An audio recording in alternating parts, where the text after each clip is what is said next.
Komið í sæl og verið velkomin í föstudagsþáttinn sem að þessu sinni tekin upp á veitingastaðnum Glóð á Egilsstöðum. Það verður nóg að vera hjá okkur í dag og ég von á fullt af gestum, enda nóg að gerast á Austurlandi, sumar eða detta inn og allir bara komnir í gott sumarskap og meðal annars Páll Björgvin Guðmundsson, bæjarstjóri Fjarðabyggðar. Mér langar svo að byrja að spyrja þig, Björgvin, vegna þess að ég veit ekki hvort allir vita það að Fjarðabyggð ekki bara einn bær. Þetta eru mörg bæjarfélög. Segðu okkur, þetta ekki svolítið stórt og mikið starf sem þú sinnir? Jú, þetta heilmikið starf. Jú, þetta eins og þú segir, þetta eru margir bæjarkjarnar sem hafa svona verið sameinaðir í eitt sveitafélag. Það ekki þar með sagt að við höfum þá sameinaðir og veru allt saman. Við höfum ekki sameinað alla menninguna og alla þeim fjölbreytileika sem í okkar samfélagi, alls ekki. Og við höfum svona gert út á það að svona hver staður í Fjarðabyggð fá að halda sinni sögu, menningu og sjarma, ef má orða það þannig. Og við meðal annars gerum það með því að það eru svona, hvað segir maður, bæjarhátíðir sem hafa verið haldnar lengi margar hverjar, sumar nýjar.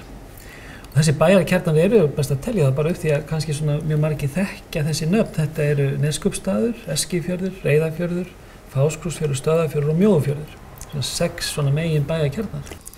Þannig að en það eru, ég er búin að telja það saman áðan, það eru svona 12 bæjar og svona viðburðahátíðir í sumar í Fjarðabyggð og ég held að þessi Íslandsmet, þetta Íslandsmet, kannski heimsmet, ég veit það ekki, en allavega Íslandsmet held ég bæjarhátíðir með einu sveitafélag, ég held að sé alveg hægt að fullyrða það. Þannig að allir ætti að finna eitthvað við sitt hæfi? Algjörlega, og þetta eru svona gamlar, inn á milli gamlar og rótgrónar hátíðir. Já. Við byrjum bara í Neskaupstað, þar er neistaflug sem held ég með þeim elstu svona bæjarhátíðum á landinu. Svo er náttúrulega Eistnaflugi komið, Þungarós tónleikarnir sem eru orðnir mjög þekktir. Sjómannadagurinn er mjög öflugur á Eskifirði, þeir hafa svona, gera alltaf meira og meira úr honum, það eru tónleikar þar haldnir, stóri núna og svo reyndar haldið upp á sjómannadaginn í Neskaupstað og á Fáskrúðsfirði.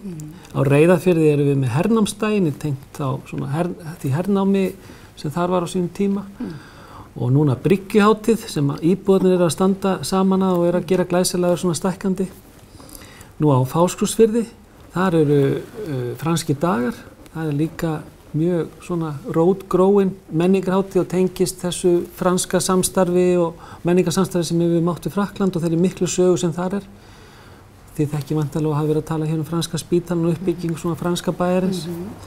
Nú á Stöðvarfirði Stöð í stöð.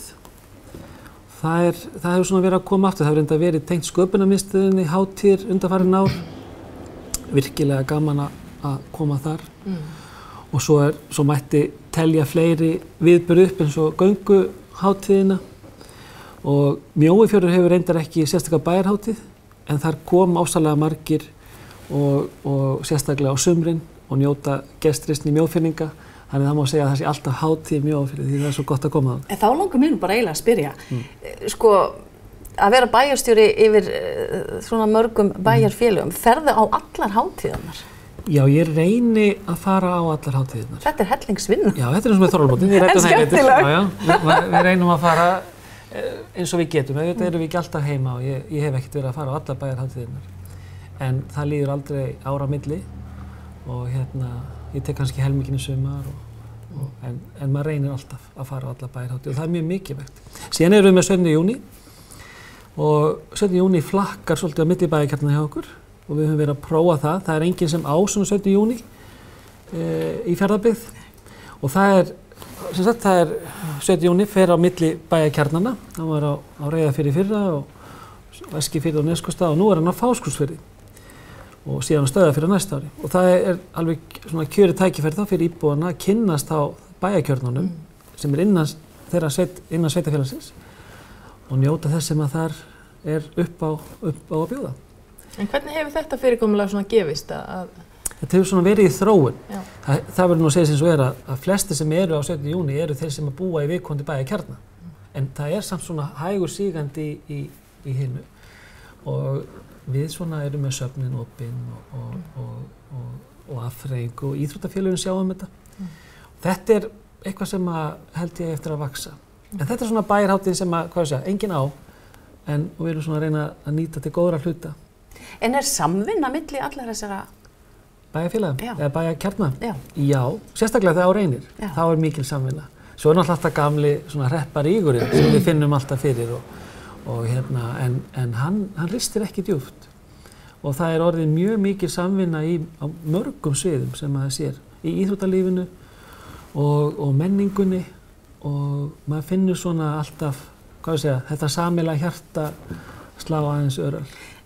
En það ekki bara menning, það öflugt atvinnulíf á svæðinu líka. Gríðarlega sterkt atvinnulíf og ég var einmitt að fara með gesti núna í fyrradag sveitarfélagið og þessi gestir, þeir áttu ekki orð yfir þeim krafti sem í atvinnulífinu. Við heimsóttum þau 3 stóru sjávarútvegsfyrirtæki sem í Fjarðabyggð, það segja Síldarvinnslan í Neskaupstað, Eskju á Eskifirði og Loðnuvinnslan á Fáskrúðsfirði.